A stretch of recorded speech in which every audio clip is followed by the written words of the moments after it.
लोग शुरू कर रहे हैं फ्लूइड मैकेनिक्स का, सिविल इंजीनियरिंग का फ्लूइड मैकेनिक्स पहला चैप्टर है। इसका फर्स्ट क्वेश्चन देखते हैं। Pascal second is the unit of, pascal second इसका यूनिट है। तो पास्कल सेकंड यूनिट होता है वो डायनेमिक विस्कोसिटी का होता है। नेक्स्ट क्वेश्चन है ideal fluid is, ideal fluid क्या होता है? तो आइडियल फ्लूइड वैसा फ्लूइड होता है जो फ्रिक्शनलेस और इनकम्प्रेसिबल हो, जो फ्रिक्शनलेस और इनकम्प्रेसिबल हो, मीन्स ऑप्शन बी। और वो फ्लूइड ऑन विच ओबे न्यूटन्स लॉ ऑफ विस्कोसिटी, इसको हम लोग बोलते हैं न्यूटोनियन फ्लूइड, न्यूटोनियन फ्लूइड बोलते हैं। नेक्स्ट क्वेश्चन देखते हैं unit of kinematic viscosity. Kinematic viscosity क्या होता है? काइनेमेटिक विस्कोसिटी हम लोग न्यू से इंडिकेट करते हैं, ये होता है डायनेमिक विस्कोसिटी डिवाइडेड बाई रो। इसका जो एसआई यूनिट होता है वो सेंटीमीटर स्क्वायर पर सेकंड होता है। इस तरह से आंसर मेरा हो गया 3 का डी।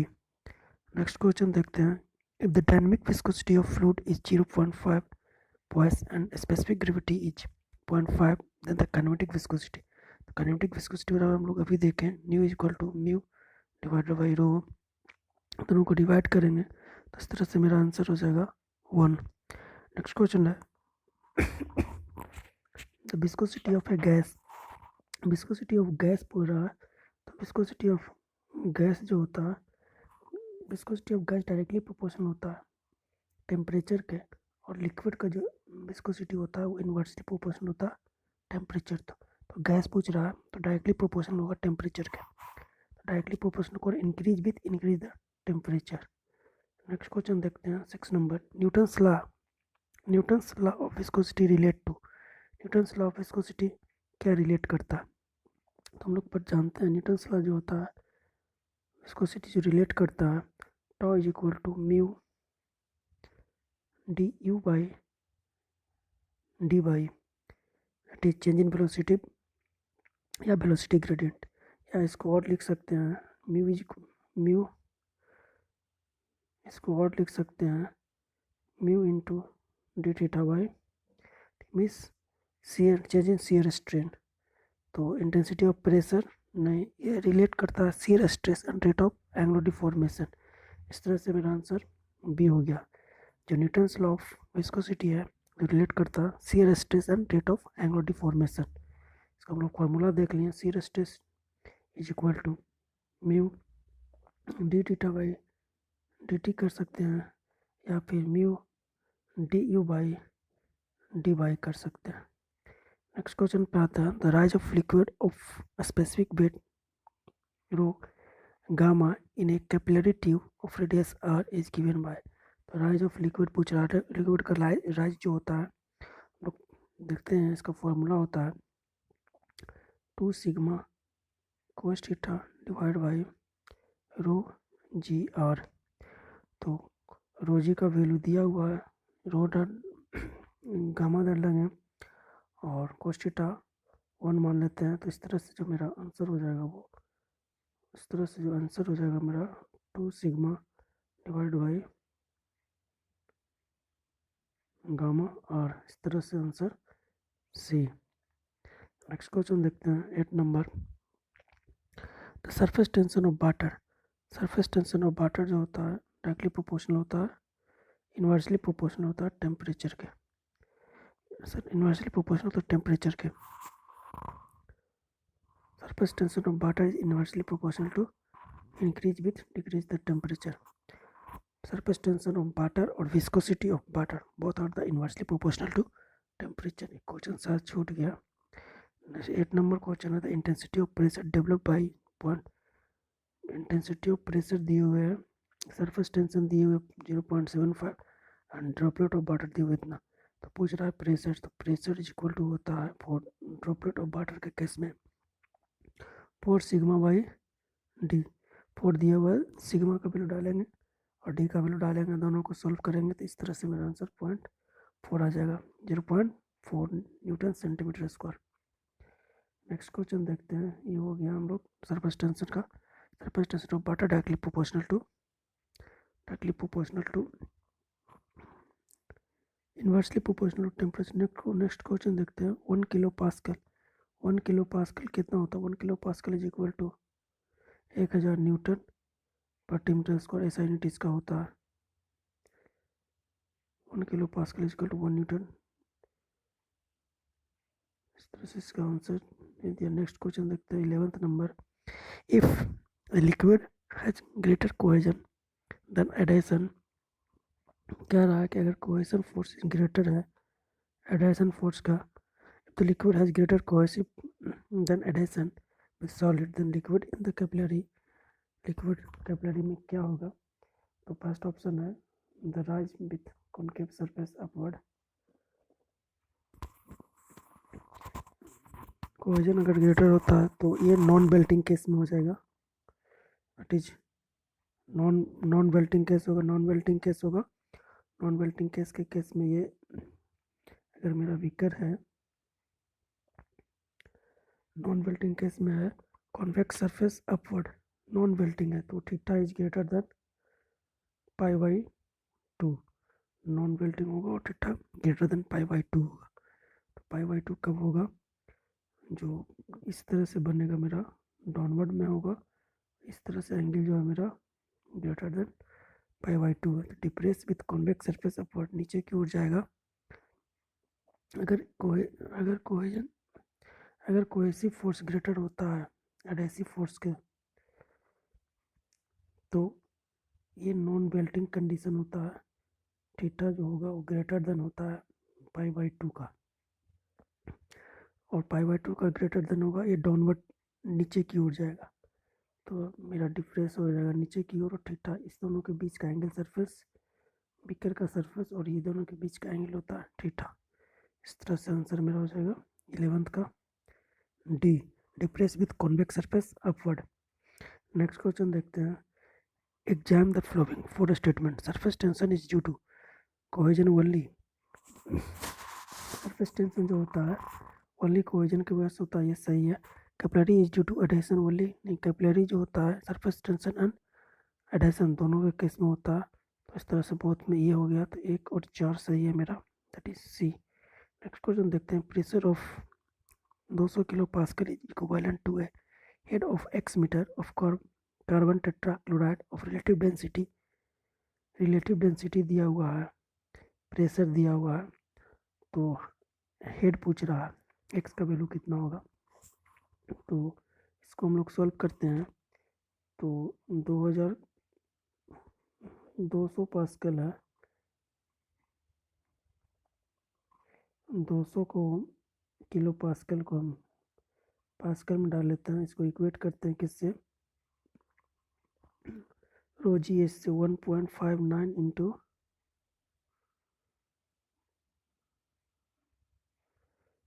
हम लोग जानते हैं P is equal to rho g h. Rho का वैल्यू दिया हुआ है, जी का वैल्यू डालते हैं, एच निकालना है, P दिया हुआ है। इसको सॉल्व करेंगे तो मेरा आंसर आएगा 12.82,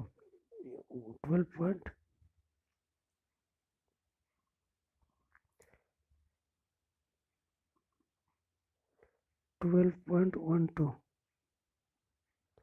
इस तरह से आंसर मेरा हो जाएगा सी नंबर। नेक्स्ट क्वेश्चन देखते हैं। For a vertical semi circular plate submerged in homogeneous liquid with its diameter d। बोल रहा है सेमी सर्किल प्लेट है, नीचे की ओर डिफ्रेस है, तो इसका जो सेंटर ऑफ प्रेशर होगा वो कहाँ पे बनेगा? सेंटर ऑफ प्रेशर जो होता है इसका CG कितने पे बनता है? CG जो होता है 4r/3π होता है। CG जो होता है centre of gravity of semi circular plate is equal to 4r/3π, और सेंटर ऑफ प्रेशर जो होता है 3πd/32। आंसर ये हो जाएगा। नेक्स्ट क्वेश्चन देखते हैं 15 number. The pressure intensity is same in all direction. Pressure intensity जो है सेम रहता है ऑल डायरेक्शन में। कब सेम होगा? Pressure intensity is same in all direction, ये कहता है पास्कल लॉ। पास्कल का जो लॉ है वही कहता है pressure in all direction, pressure intensity is same in all direction when there is no relative motion of the fluid layer relative to other, when no relative motion of fluid layer relative to other। तो इस तरह से answer मेरा हो जाएगा D number, that is Pascal law. Next question देखते हैं। An open tank containing 1 metre deep water with 50 centimetre of oil of specific gravity. इतना कह रहा है कि एक बीकर है, उसमें 1 सेंटीमीटर में वाटर डाला हुआ है और 50 सेंटीमीटर 1 मीटर में मतलब 100 सेंटीमीटर में वाटर डाला हुआ है, 50 सेंटीमीटर में कोई फ्लूइड डाला हुआ है जिसका स्पेसिफिक ग्रेविटी 8 है। तो टोटल प्रेशर कितना होगा एट द बॉटम। तो बॉटम पे प्रेशर निकालने के लिए दोनों प्रेशर को ऐड कर देंगे, P1 प्लस P2 कर देंगे, P1 प्लस P2 करेंगे, दोनों को जोड़ देंगे। तो इस तरह से जो मेरा ऑप्शन आएगा, प्रेशर हम लोग जानते हैं P1 इज इक्वल टू क्या होता है,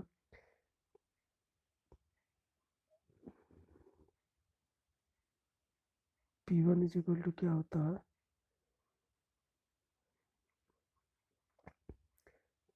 रो जी एच दिया हुआ है और रो वाटर का हम लोग जानते हैं 1000 होता है, जी 9.8 होता है। एच का वैल्यू फर्स्ट केस में 100 सेंटीमीटर डालेंगे, सेकंड केस में 50 सेंटीमीटर डालेंगे। इसको सॉल्व करते हैं, P1 प्लस P2 का वैल्यू निकालते हैं।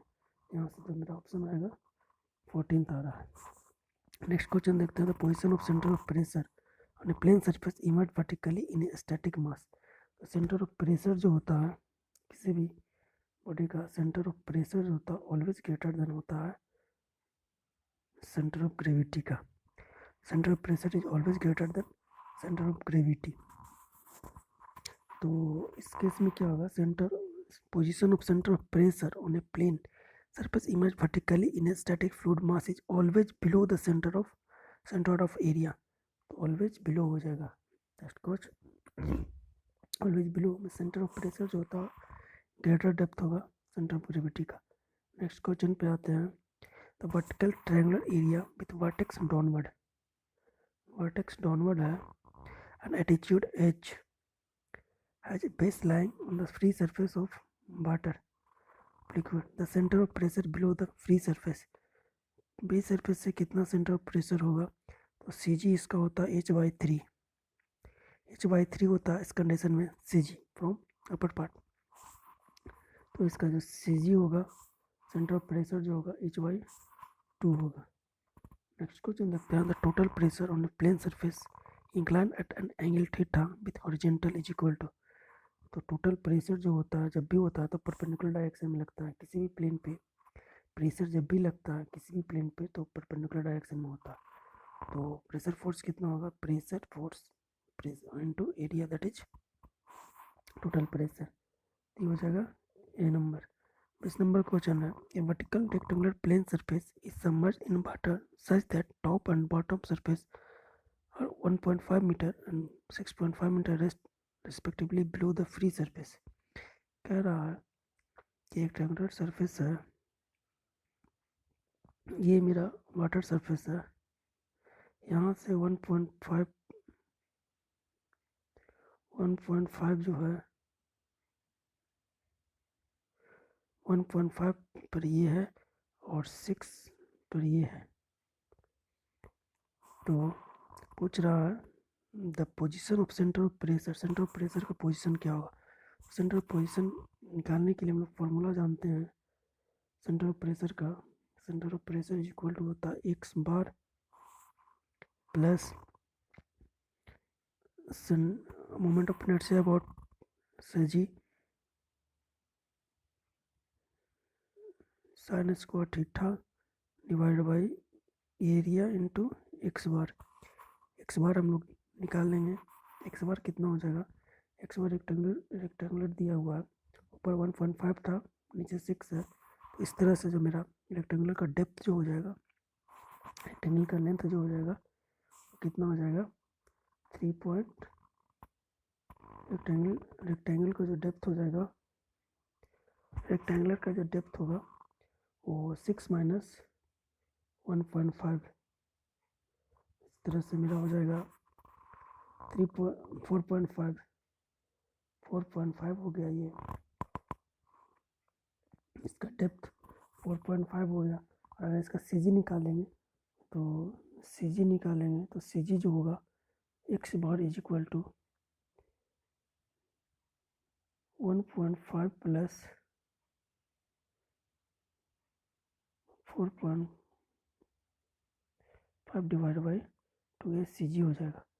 सोल्व करेंगे तो इस तरह से जो मेरा आंसर आएगा 4.2 आएगा। नेक्स्ट क्वेश्चन पे देखते हैं हम लोग। 21 नंबर क्वेश्चन है, centre of buoyancy always, centre of buoyancy जो होता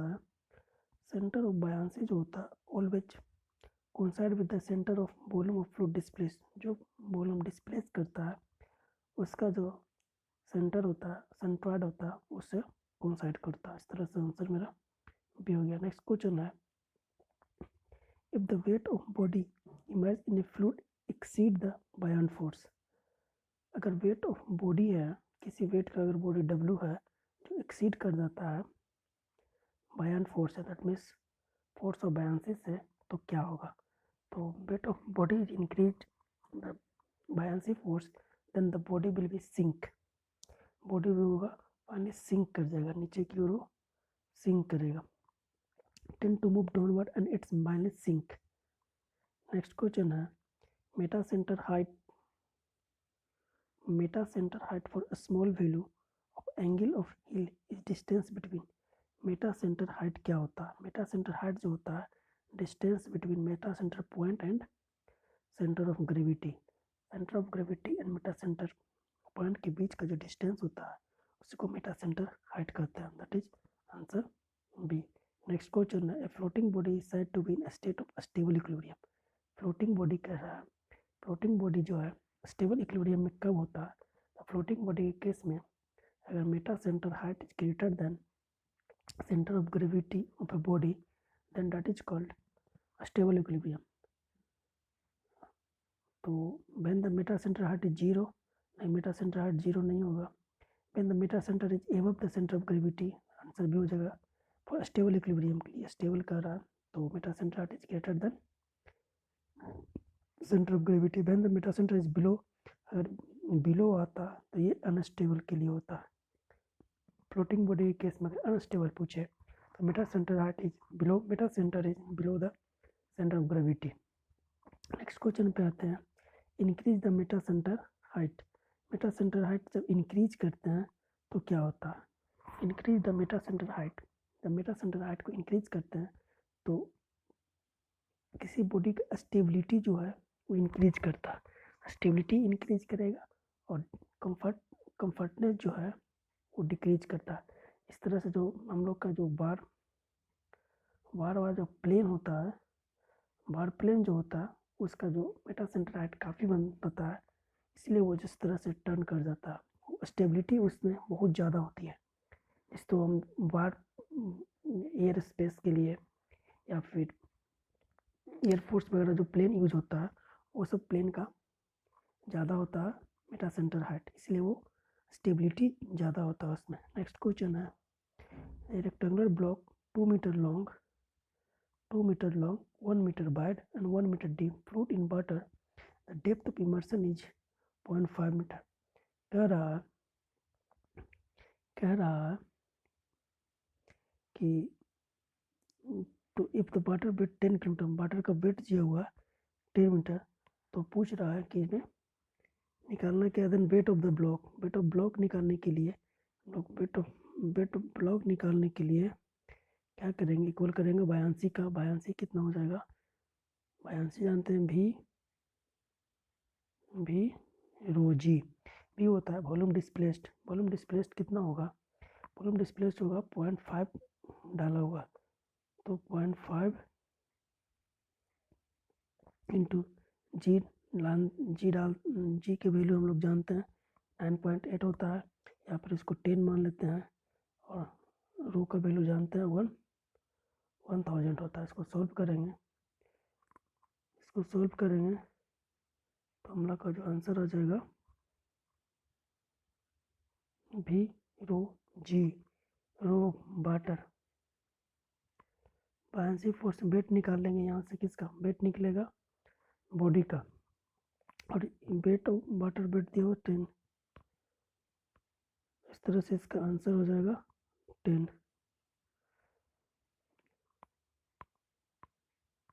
नेक्स्ट क्वेश्चन है, इसका अगर सॉल्व करेंगे तो इसको बायएंसी फोर्स जो हम लोग निकालते हैं, वेट दिया हुआ, वेट निकालना है और वाटर का वेट दिया हुआ 10, तो 10 इंटू वॉल्यूम निकालेंगे तो वॉल्यूम कितना हो जाएगा 0.5 इंटू 1 इंटू 2, ये हो गया वॉल्यूम ऑफ ब्लॉक, और ये 10 दिया हुआ था, इसका वेट दोनों को मल्टीप्लाई करेंगे तो सब हो करके 10 आ जाएगा।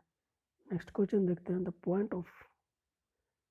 Point in the immersed body through which resultant pressure of liquid में takes to act known as, जहाँ पर से रिजल्टेंट प्रेशर जो है, जहाँ पर से रिजल्टेंट प्रेशर एक्ट करता है, उस पॉइंट को क्या कहते हैं, तो उस पॉइंट को सेंटर ऑफ प्रेशर कहते हैं।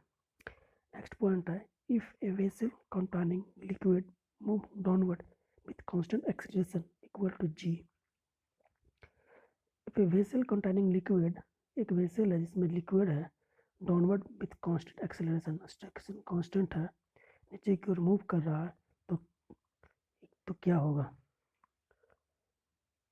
if a vessel containing liquid moves downward with a constant acceleration equal to g, then the pressure throughout the liquid mass is atmospheric, नीचे की ओर रहा मास जो प्रेशर जो होगा वो एटमॉस्फेरिक होगा। इस तरह से आंसर ये हो गया। नेक्स्ट क्वेश्चन है, when a liquid rotate at a constant angular velocity about a vertical axis as a rigid body, then pressure intensity varies. A liquid rotate constant angular velocity about vertical axis, a rigid body, the pressure intensity जो होता है, pressure intensity जो होता है हम लोग पढ़े हैं, L P by del R is equal to rho V square by R, rho V square by R, या फिर कह सकते हैं del P is equal to R into D R. तो इस तरह से जो मेरा है, द प्रेशर इंटेंसिटी जो है square of radial distance, R का स्क्वायर का प्रोपोर्शन होता है, आंसर बी हो गया। नेक्स्ट क्वेश्चन है, an open cubical tank of 2 metre wide is filled with water if the tank is rotated with an acceleration such that half of the water spilled out, then acceleration is equal to, किसी एक body का जो दिया हुआ half body displace कर जाएगा, तो इस तरह से इसका शेप बनेगा, तो जो acceleration equal to the half of the water spill out, then the acceleration is equal to, तो इस केस में जो एक्सेलरेशन होगा,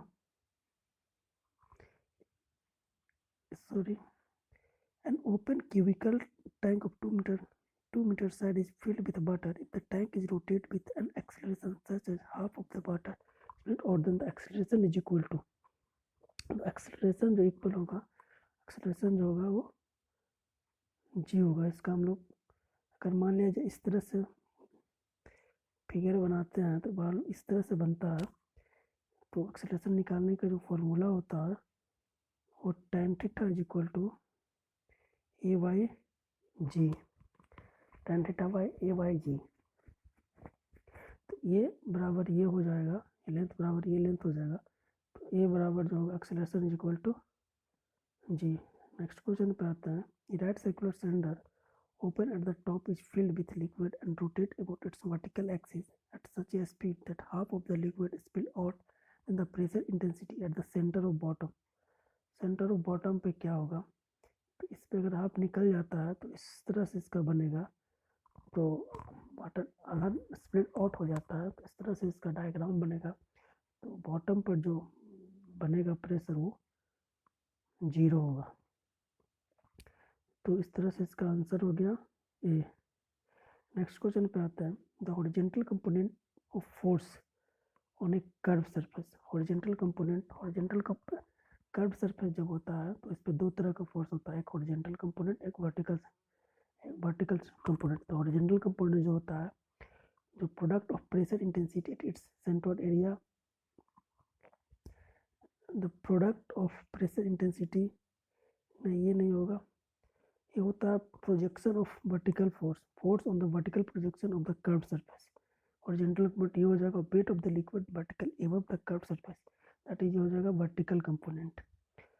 इस तरह से आंसर मेरा हो गया फोर्स जो हॉरिजॉन्टल फोर्स जो होता है, हॉरिजॉन्टल कंपोनेंट जो होता है फोर्स का, वो फोर्स ऑन वर्टिकल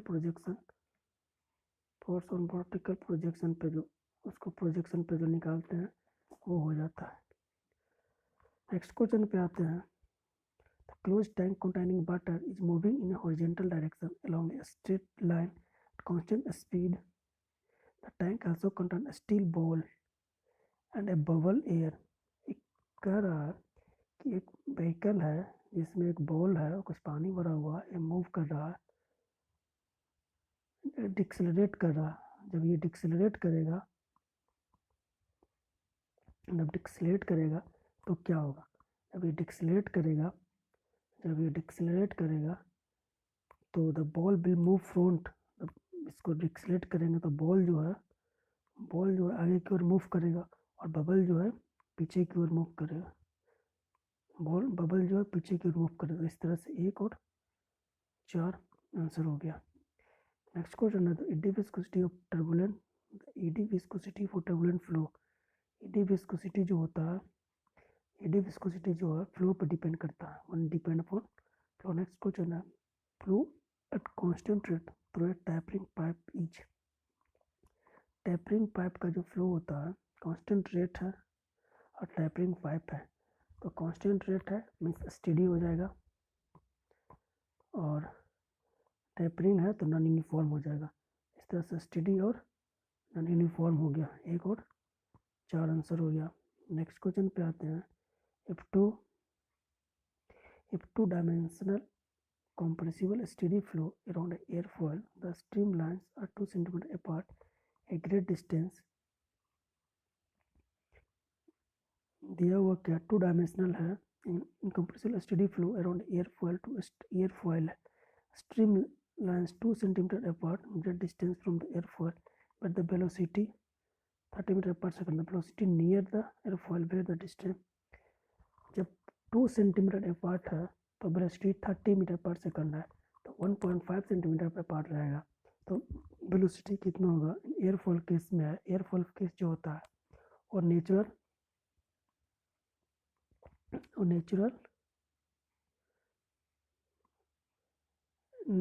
फ्लो होता है।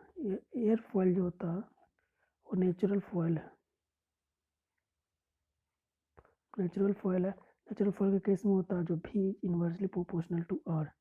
यहाँ से अगर निकालते हैं तो पहला भी इन्वर्सली प्रोपोर्शनल टू आर या भी इंटू आर बराबर कांस्टेंट, तो भी निकालते हैं तो भी दिया हुआ है 30 पहला केस में into 2 is equal to 1.5 into भी। यहाँ से अगर सॉल्व करते हैं तो कितना आ जाएगा? 15 दूना, यहाँ से ये कटा 2 दूना 4, that means 40 C. Next question देखते हैं। तो इक्वेशन ये बर्नौलीज इक्वेशन है। तो बर्नौलीज इक्वेशन का जो होता है उसमें एजम्पशन क्या होता है?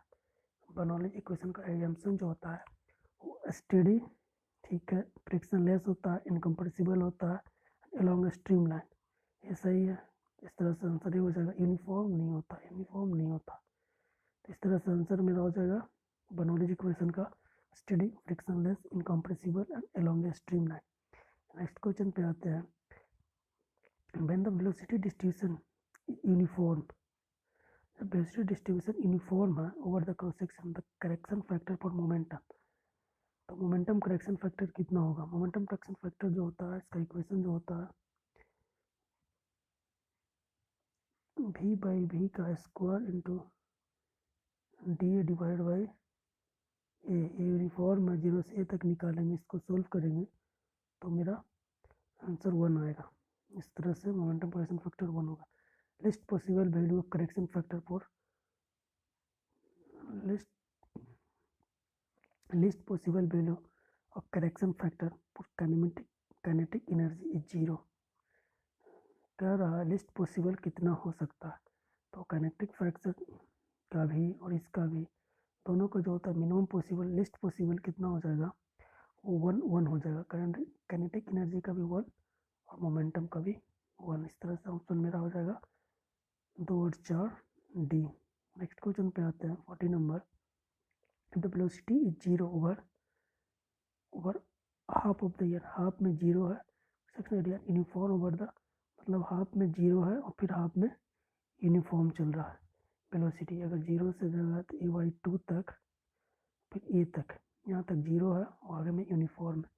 इस केस में जो बोल रहा है वो कितना होगा, क्या मोमेंटम करेक्शन फैक्टर। तो मोमेंटम करेक्शन फैक्टर का जो इक्वेशन होता है वो निकालेंगे। 0 तो पहला में तो 0 है तो a/2 से लेकर के ए तक के सोल्व करेंगे भी, और जो भी हो गया वो v/2 हो जाता है आधा पार्ट में, square into D A divide by A. इसको अगर सॉल्व करते हैं तो मेरा ऑप्शन जो आ रहा है सी आ रहा है, 2 आ रहा है।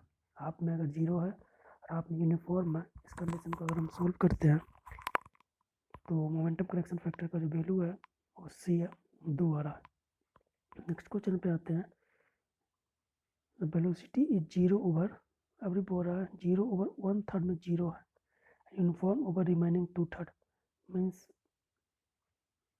ये हो गया 1/3 में 0 से लेके 1/3 तक 0 है।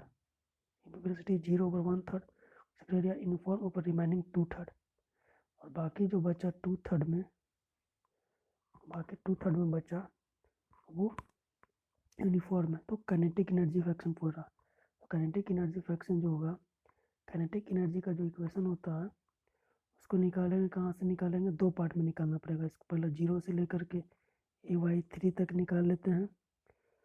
तो v/v into 3 into D A by ये होगा पहला केस में, और दूसरा केस में और इसको निकालेंगे, दूसरा निकालेंगे a/3 से लेके ए तक, और इसको भी v इंटू डी ए, इसको क्यू कर देंगे फार्मूला पे बैठा करके। तो इस तरह से इसको सॉल्व करेंगे तो 9/4 आंसर आ रहा है। नेक्स्ट क्वेश्चन है the continuity equation. Continuity equation ρ1 v1 a1 is equal to ρ2 v2 a2 is based on the following assumption। Continuity equation किस पे होता है, कंटिन्यूटी इक्वेशन जो होता है कंजर्वेशन ऑफ मास होता है। लेकिन जब यहाँ पर डेंसिटी अलग अलग है, मीन्स डेंसिटी कांस्टेंट नहीं है, तब डेंसिटी कांस्टेंट नहीं है तो ये इनकम्प्रेसिबल नहीं होगा, ये एसटीडी वाला होगा।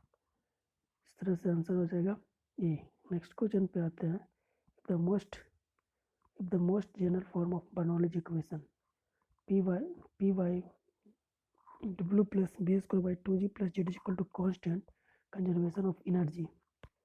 एनर्जी पर यूनिट वेट, नीचे वेट दिया हुआ energy per unit wait B 43 का बी।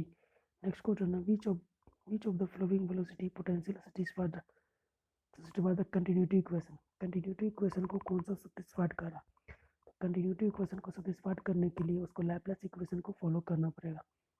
लैपलेस इक्वेशन को del square phi divide by del x square plus del square psi divide by del by square को solve करेंगे। अगर is equal to 0 आ गया तो वो कंटिन्यूटी इक्वेशन को follow कर रहा। इसको सॉल्व करेंगे तो सिर्फ एक बी है जो इस कंडीशन को फुलफिल कर रहा है। इस तरह से ऑप्शन बी हो गया, x square minus by square. Next question देखते हैं हम। The magnitude of component of velocity at a point 1 for stream function psi is equal to इतना। वेलोसिटी कंपोनेंट हम लोग जानते हैं, यू इज इक्वल टू क्या होता है, यू इज इक्वल टू क्या होता है, is equal to d psi by d y minus का, और भी इज इक्वल टू होता है d psi by d x. U बराबर d psi by d y and v बराबर d psi by d x. इसका differentiate करेंगे और इस तरह से मेरा फाइनल वेलोसिटी जो निकलेगा यू स्क्वायर प्लस इस तरह से निकालेंगे तो U square plus V square, इसको सॉल्व करेंगे तो मेरा जो ऑप्शन आएगा वो बी आएगा, 2√2। इसका वैल्यू निकालेंगे। The motion of air mass in tornado, tornado में जो होता है तो सेंटर पे जो होता है, सेंटर पर होता है फोर्स वॉर्टेक्स होता है, और किनारे पे जो होता है फ्री होता है। फ्री वॉर्टेक्स और फोर्स वॉर्टेक्स क्या होता है? फ्री वॉर्टेक्स वैसा जो भी मोशन हो वो विदाउट किसी फोर्स का हो, और फोर्स वॉर्टेक्स होता है जिस मोशन में फोर्स लगता है उसको फोर्स वॉर्टेक्स कहते हैं। जो टोरंडो जो होता है वो free vortex at the centre, and free vortex at the centre नहीं, force vortex at the centre, centre पर जो फोर्स वॉर्टेक्स होता है, एंड फ्री वॉर्टेक्स आउटसाइड। इस तरह से आंसर 46 का डी हो जाएगा। नेक्स्ट क्वेश्चन पे आते हैं। नेक्स्ट क्वेश्चन मेरा है, if in the force vortex motion the velocity of flow, force vortex में क्या होता है, ओमेगा इज कांस्टेंट होता है। ओमेगा जो होता है कांस्टेंट, ओमेगा होता है एंगुलर वेलोसिटी, एंगुलर वेलोसिटी जो होता है वो कांस्टेंट होता है। एंगुलर वेलोसिटी बराबर क्या होता है, वी वाई और इज इक्वल टू कांस्टेंट, और क्या लिख सकते हैं, V is directly proportional to R, v is directly proportional to r. So for the velocity of flow is directly proportional to its radial distance from the axis of rotation. इस तरह से answer ये हो जाएगा। Force vortex में angular velocity constant होता है और फ्री वॉर्टेक्स में लीनियर मोमेंटम कांस्टेंट होता है। नेक्स्ट क्वेश्चन देखते हैं, stream line and path line always कौन सा इन case of steady flow. Stream line और पाथ लाइन जो है ऑलवेज कोइंसाइड किस में करता है, जब वो स्टेडी फ्लो हो। इस तरह से आंसर ये हो जाएगा। नेक्स्ट क्वेश्चन जो मेरा kinetic energy correction factor, kinetic energy correction factor जो होता है, काइनेटिक एनर्जी करेक्शन फैक्टर जो हो गया, इसका इक्वेशन क्यू होता है। काइनेटिक एनर्जी का करेक्शन फैक्टर 1v/v ये होता है मेरा। इस तरह से आंसर सी हो गया। ये हो गया momentum correction factor, momentum correction factor का इक्वेशन होता है v/v का होल स्क्वायर। नेक्स्ट क्वेश्चन पे आते हैं, the momentum correction factor for the president distance flow. इस तरह से जो फ्लो दिया हुआ है इसका मोमेंटम करेक्शन फैक्टर निकालेंगे। मोमेंटम करेक्शन फैक्टर इसका जो होगा 4/3 होगा। नेक्स्ट क्वेश्चन देखते हैं, equation of continuity, continuity equation जो होता है कंजर्वेशन ऑफ मास पे बेस्ड होता है, और बर्नौलीज इक्वेशन जो होता है कंजर्वेशन ऑफ एनर्जी पे बेस्ड होता है। इस तरह से आंसर हो गया 51 का ए। नेक्स्ट क्वेश्चन देखते हैं, in steady flow of a fluid total acceleration of any fluid particle, total acceleration जो होता है किसी फ्लूइड पार्टिकल का टोटल एक्सीलरेशन जो होता है can be zero. Total acceleration जो होता है, एक्सीलरेशन का इक्वेशन देखा जाए तो एक्सीलरेशन होता है u del u by del x plus v del u by del y plus w del u by del z।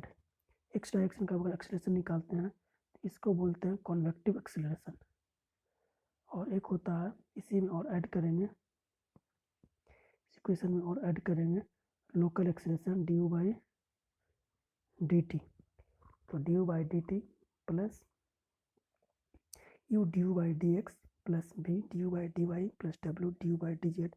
इस तरह से एक्सीलरेशन का इक्वेशन होता है। तो आंसर मेरा 52 का एक्सीलरेशन जो होता है किसी फ्लूइड का कैन बी जीरो हो सकता है। नेक्स्ट क्वेश्चन है, pitot tube is use to measure. Pitot tube जो है क्या मेजर करता है, तो पिटोट ट्यूब जो है मेजर करता है stagnation pressure. Pitot tube is measure stagnation pressure. Next question देखते हैं, व्हाट एनियोमीटर, एनियोमीटर जो होता है वेलोसिटी ऑफ गैस को मेजर करता है। Theoretical value of coefficient of contraction, theoretical value पूछ रहा है थ्योरी कोफिशिएंट ऑफ कॉन्ट्रैक्शन का 0.611 होता है। इस तरह से आंसर ये हो जाएगा। ये होता है 0.92 होता है वेंचुरी मीटर का 0.98 होता है। Which of the flowing is use to measure the discharge, discharge measure करने के लिए कौन यूज किया जाता है, discharge, which of the flowing is use to measure the discharge. Discharge measure करने के लिए हम लोग बेंचोरीमीटर यूज करते हैं। पिटॉट ट्यूब से वेलोसिटी मेजर किया जाता है, और एनियोमीटर से वेलोसिटी मेजर किया जाता है, करंट मीटर से डेप्थ मेजर किया जाता है या वेलोसिटी मेजर किया जाता है करंट मीटर से, बट बेंचोरीमीटर से डिस्चार्ज नापा जाता है। नेक्स्ट क्वेश्चन है, without static tube measures. Without static tube जो मेजर करता है वो डायनेमिक प्रेशर को मेजर करता है। नेक्स्ट क्वेश्चन देखते हैं, ए fluid jet discharge from 4 centimetre discharging from a 4 cm diameter orifice has a diameter 3 cm. Its vena contraction, the coefficient of velocity 0.98, the coefficient of discharge the orifice, coefficient of discharge जो होता है इसका formula जो होता है coefficient of contraction into coefficient of velocity। coefficient of velocity दिया हुआ पर coefficient of contraction नहीं दिया हुआ। coefficient of contraction का जो फॉर्मूला होता है AC बाई ए होता है, AC बाई ए होता है कोफिशिएंट ऑफ कॉन्ट्रैक्शन। इसको सॉल्व करेंगे तो इस तरह से मेरा AC area contraction point, area contraction point 3 दिया हुआ है, डायमीटर दिया हुआ है, तो 3 का स्क्वायर करेंगे तो इस तरह से मेरा ऑप्शन दिख रहा है कि ए है 58 का। Energy loss in orifice flow, energy loss in orifice flow का जो लॉस होता है वो H1 - W ए हो जाएगा। नेक्स्ट क्वेश्चन देखते हैं, select the incorrect statement. Incorrect statement, the pressure intensity at बिना कॉन्ट्रैक्टर एटमॉस्फेरिक, ये सही है। The contractor is less at the बिना कॉन्ट्रैक्टर, यही गलत है, दैट मीन्स आंसर बी हो जाएगा। नेक्स्ट क्वेश्चन देखते हैं, साइज ऑफ बेंचोरीमीटर। बेंचोरीमीटर का साइज जो होता है both pipe diameter and pipe throat diameter दोनों पर डिपेंड करता है, इस तरह से आंसर डी हो गया। नेक्स्ट क्वेश्चन देखते हैं, due to each end contraction, each end contraction discharge जो होता है रेक्टेंगुलर शाफ्ट crest weir is reduce by, discharge कितना रिड्यूस करता है तो 10% करता है, इस तरह से आंसर बी हो जाएगा। डिस्चार्ज थ्रू वी नोच, वी नोच का डिस्चार्ज जो है वी नोच का जो फॉर्मूला होता है वो 8/15 coefficient of discharge CD √2G tan θ/2 into H 5/2, इस तरह से प्रोपोर्शनल तो मेरा हो गया 5/H 5/2, आंसर बी। यहीं पे अगर देखा जाए तो रेक्टेंगुलर के केस में, तो रेक्टेंगुलर के केस में जो होता है वो 2/3 होता है CD 2GLH 3/2, ये 3/2 का प्रोपोर्शन होता है, 3/2 का प्रोपोर्शनल होता है, तो इसकी होगा रेक्टेंगुलर के केस में, ये हो गया बी नोच के केस में। नेक्स्ट क्वेश्चन पे आते हैं, which of the flowing is an incorrect statement. Coefficient of contraction of a venturimeter is unity, coefficient of venturimeter का जो होता है 0.98 होता है, लगभग सही है। Flow nozzle is cheaper than venturimeter but has higher energy loss, ये भी सही है। Discharge is independent of orientation of venturimeter, meter is horizontal, vertical और इंक्लाइन। जो डिस्चार्ज जो होता है ओरिएंटेशन पर डिपेंड नहीं करता, बेंचोमीटर के ओरिएंटेशन पर डिपेंड नहीं करता, तो इस तरह से ये भी सही है। इस तरह से जो इसका ऑप्शन हो जाएगा D, not of the statement is correct, बाकी सब सही है, तो ये डी ऑप्शन हो जाएगा। नेक्स्ट क्वेश्चन देखते हैं, coefficient of velocity of venturimeter. Coefficient of velocity of venturimeter जो होता है क्या होता है, coefficient of velocity of venturimeter is equal to coefficient of discharge of बेंचोमीटर।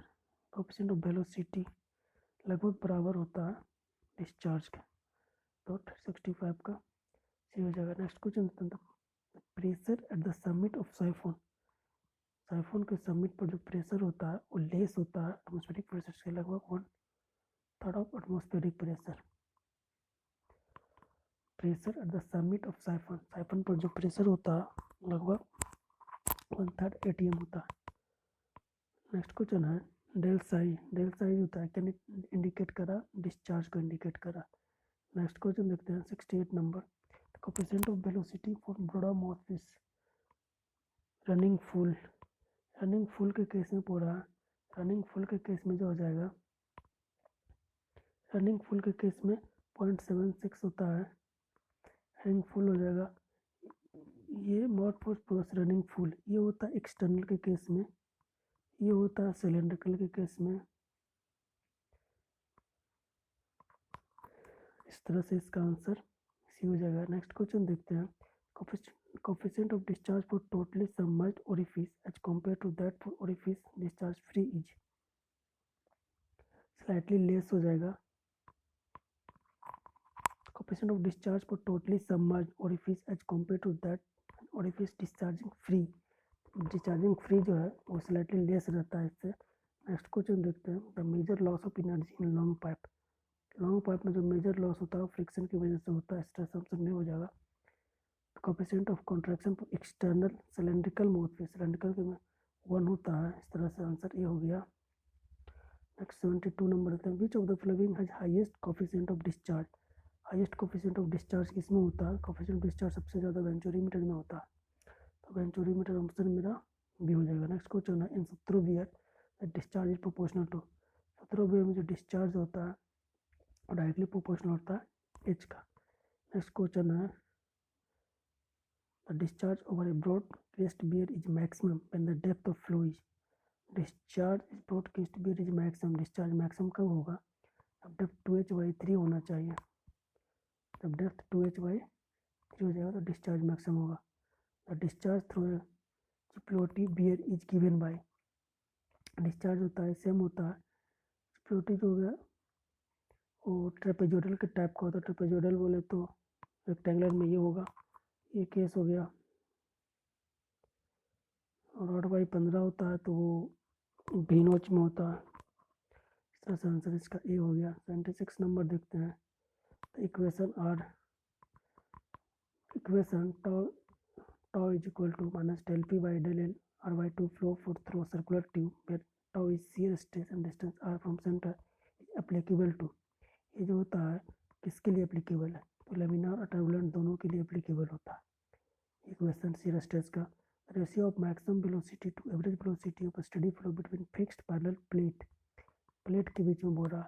तो पाइप के केस में अगर देखा जाए तो पाइप के केस में जो होता है V max is equal to होता है 2 इंटू भी एवरेज, और प्लेट के केस में होता है V max is equal to 3/2 into V average. तो the ratio of maximum velocity to average velocity in case of parallel plate, तो parallel plate के केस में होगा तो मैक्सिमम एवरेज 3/2 हो जाएगा। इस तरह से 3/2 हो जाएगा। 78 नंबर देते हैं। Which of the following statement is correct, which of the following statements का lower critical point number is no practical limit, नहीं ये गलत है। Upper critical point number is significant in pipe flow problem, upper नहीं इसको lower पर आता है, लोअर क्रिटिकल पॉइंट इज 2000, ठीक है। इस तरह से आंसर मेरा सी हो जाएगा। Lower critical Reynolds number has the value 2000 in pipe flow, pipe flow के पेज में लोअर क्रिटिकल पॉइंट जो होता है वो 2000 पॉइंट होता है। ऐसे भी हम लोग जानते हैं पाइप फ्लो के केस में 2000 और 4000, इस 2000 से नीचे रहता है तो लेमिनार, 4000 से ज़्यादा होता है तो टर्बुलेंट, बीच में रहता है तो ट्रांजिशन। रिनॉल्ड्स नंबर का वैल्यू अगर 2000 से कम है तो लेमिनार फ्लो होता है, 4000 से ज़्यादा है तो टर्बुलेंट फ्लो होता है। नेक्स्ट क्वेश्चन देखते हैं। For a sphere of radius दिया हुआ 15 centimetre moving with uniform velocity दिया हुआ, तो लिक्विड स्पेसिफिक ग्रेविटी दिया हुआ है, डायनामिक विस्कोसिटी दिया हुआ, रेनॉल्ड्स नंबर पूछा। रेनॉल्ड्स नंबर क्या होता है? रेनॉल्ड्स नंबर इक्वल टू होता है rho v d by mu. Rho is the density, v is the velocity, d is the diameter and mu is the dynamic viscosity. इसको solve करते हैं तो मेरा जो आंसर आ जाएगा सॉल्व करने के बाद अब डी आता है। नेक्स्ट क्वेश्चन देखते हैं। The shear stress distribution for a fluid, shear stress distribution होता है fluid flow between the parallel plate के बीच में जो शियर स्ट्रेस डिस्ट्रीब्यूशन होता है वो इस तरह से होता है, मीन्स सेंटर पे 0 होता है और प्लेट के एंड पे मैक्सिमम होता है, लीनियर वेरी होता है। 0 at the mid plane and varies linearly with the distance from mid plane. इस तरह से आंसर ठीक है सी हो जाएगा। नेक्स्ट क्वेश्चन कह रहा है नेक्स्ट क्वेश्चन कह रहा है मेरा, if the distance from leading edge, then the boundary layer thickness in laminar flow के बीच में जो boundary layer thickness होता है 5x divided by Reynold number at point x। इस तरह से देखा जाए तो del is proportional to root x, that is A. यही होता है 4/5 टर्बुलेंट फ्लो के केस में ये 4/5 हो जाता है। नेक्स्ट क्वेश्चन देखते हैं, स्टैंटन डायग्राम क्या होता है? Log plot of friction factor against Reynolds number. इस तरह से आंसर ये हो जाएगा। नेक्स्ट क्वेश्चन देखते हैं, depth d below the free surface at which the point velocity is equal to the average velocity of flow for a uniform laminar flow with free surface। laminar flow में free surface से देखा जाए 0.577 d होता है। Next question देखा जाए तो boundary layer thickness in turbulent flow के केस में जो बाउंड्री लेयर थिकनेस होता है del is equal to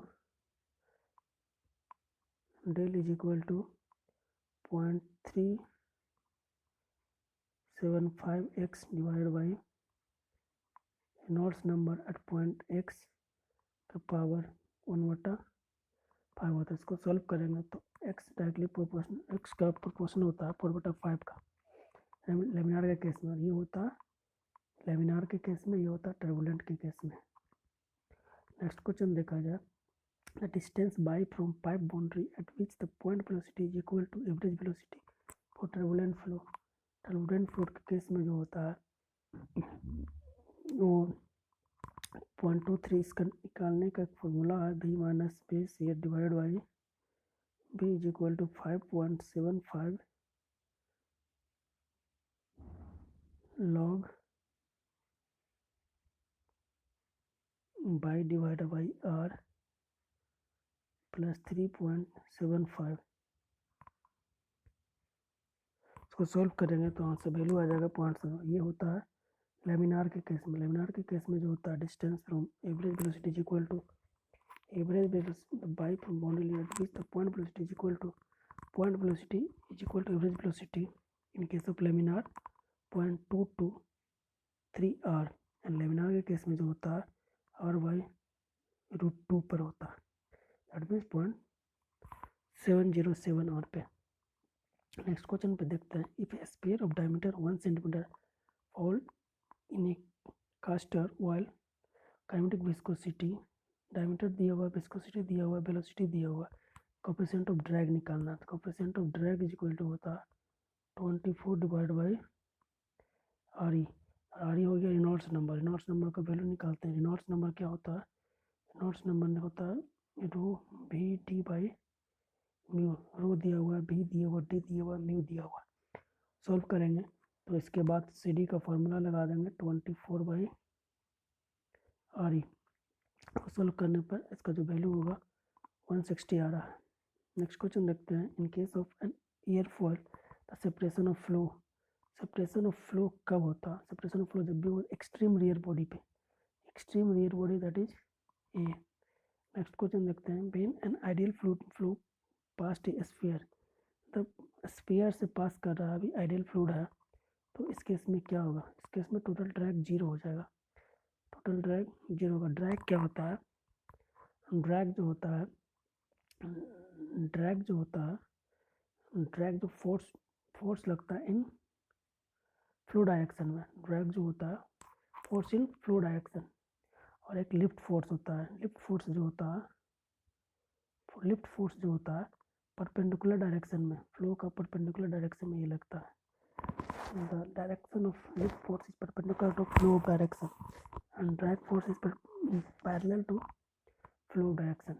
Next question देखते हैं, with the same cross sectional area and immersed in the same turbulent flow, the largest total drag will be। total drag largest किस में होगा? total drag largest जब भी होगा तो held normal, that is circular disc of plate held normal to the flow। next question देखते हैं, in which of the following is the friction drag is generally larger than the pressure drag। किस case में जो है friction drag जो है वो greater होगा, friction drag is generally larger than the pressure drag. Airfoil के कंडीशन में फ्रिक्शन ड्रैग जो होगा ग्रेटर होगा प्रेशर ड्रैग से। नेक्स्ट क्वेश्चन देखते हैं, for hydrodynamically smooth boundary layer the friction coefficient for turbulent flow is. Friction coefficient जो होता है टर्बुलेंट फ्लो के केस में, फ्रिक्शन कोफिशिएंट जो होता है टर्बुलेंट फ्लो के केस में 0.316 डिवाइड बाई RE की पावर 1/4 होता है।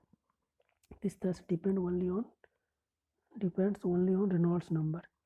फ्रिक्शन कोफिशिएंट जो होता है depends only on Reynolds number. Turbulent case में होता है 0.316 डिवाइड बाई RE पावर 1/4। यही लेमिनार के केस में होता है 64/RE लेमिनार के केस में। नेक्स्ट क्वेश्चन देखते हैं, value of friction factor F for a smooth pipe in Reynolds number 10⁻6 approximately. अभी हम लोग देखें फ्रिक्शन फैक्टर का वैल्यू जो होता है 0.316 डिवाइड बाई RE का वैल्यू दिया हुआ 10⁻6 1/4। इसको सॉल्व करेंगे तो अप्रोक्स वैल्यू आ रहा है 0.01। नेक्स्ट क्वेश्चन देखते हैं, laminar flow in a pipe of circular cross section Darcy friction factor. Laminar flow के केस में डार्सी फ्रिक्शन फैक्टर जो वैल्यू होता है F is equal to 64/RE directly proportional to pipe flow and independent of inversely proportional to Reynolds number and independent of pipe ball roughness, that is inversely proportional होता है Reynolds number का और independent होता है roughness से। 94 number देखते हैं, separation of flow occurs when, separation of flow occurs when, separation कब occur होगा, तो separation intensity reach minimum नहीं, ये नहीं होगा। the cross section of the channel is reduced, ये भी नहीं होगा। the boundary layer comes to rest, हाँ बाउंड्री लेयर अगर रेस्ट हो जाए तो सेपरेशन शुरू हो सकता है। इस तरह से इसका आंसर सी हो जाएगा। नेक्स्ट होता है loss of energy due to sudden enlargement. Sudden expansion के केस में जो लॉस होता है तो V1 माइनस V2 का whole square divide by 2G, V1 minus V2 का होल स्क्वायर बाई 2G। ये सडन इनलार्जमेंट के केस में, सडन एक्सपेंशन के केस में। फॉर्म नहीं दिया, एक और कंटिन्यूटी इक्वेशन हम लोग को जानते हैं, A1 V1 is equal to A2 V2। इसको सॉल्व करेंगे तो इस तरह से मेरा आंसर ये आ रहा है। 96 number, the ratio of velocity, the ratio of average velocity to maximum velocity steady from circular plate, circular pipe. तो पाइप के केस में जो होता है, पाइप के केस में जो होता है B max is equal to 2 into B average. तो पूछ कह रहा है the ratio of average velocity to maximum velocity, average by maximum 1/2 हो जाएगा। इस तरह से ए हो जाएगा। The distance from pipe boundary at which the turbulent shear stress is 1/3 the wall shear stress. The distance from boundary at which the turbulent shear stress is 1/3। हम लोग जानते हैं टॉ is equal to tau naught R/R। R जो दिया हुआ है इसका value दिया हुआ है टॉ नोट बाई 3, टॉ नोट दिया हुआ। R का वैल्यू रख देंगे, R बराबर जो हो जाएगा, R बराबर हो जाएगा,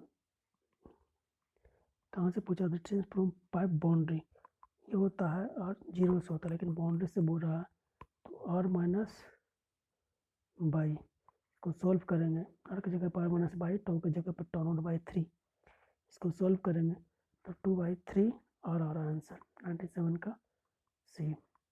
नेक्स्ट क्वेश्चन देख रहा था, discharge of fluid liquid kinematic viscosity दिया हुआ है, तो डायमीटर दिया हुआ है पाइप का, डायमीटर पाइप इतना सेंटीमीटर, डिस्चार्ज दिया हुआ, टाइप ऑफ फ्लो निकालना है तो रेनॉल्ड्स नंबर से चेक कर सकते हैं। रेनॉल्ड्स नंबर का वैल्यू होता है रो V/μ। अगर ये लेस देन 2000 आया तो कहेंगे लेमिनार है, 2000 से 4000 के बीच में आया तो कहेंगे ट्रांजिशन है, और 4000 से ज़्यादा आता है तो कहेंगे टर्बुलेंट है। इसको सॉल्व करते हैं हम लोग, रो इज इक्वल टू इसको सॉल्व करते हैं, are is equal to row v d by mu, data सबको वैल्यू करते हैं तो सॉल्व करने पे मेरा 400 आ रहा, that means less than which is less than 2000, that is laminar flow. 98 का Prandtl mixing length, Prandtl mixing length जो होता है 0 होता है at the wall, 0 at the pipe wall. 100 number question देखते हैं, the velocity distance for laminar flow, velocity distribution जो होता है पैराबोलिक होता है, मैक्सिमम होता है सेंटर पे, pipe flow end plate flow both, wise linearly गलत है, wise parabolic with maximum eight the centre, इस तरह से 100 का सी हो जाएगा।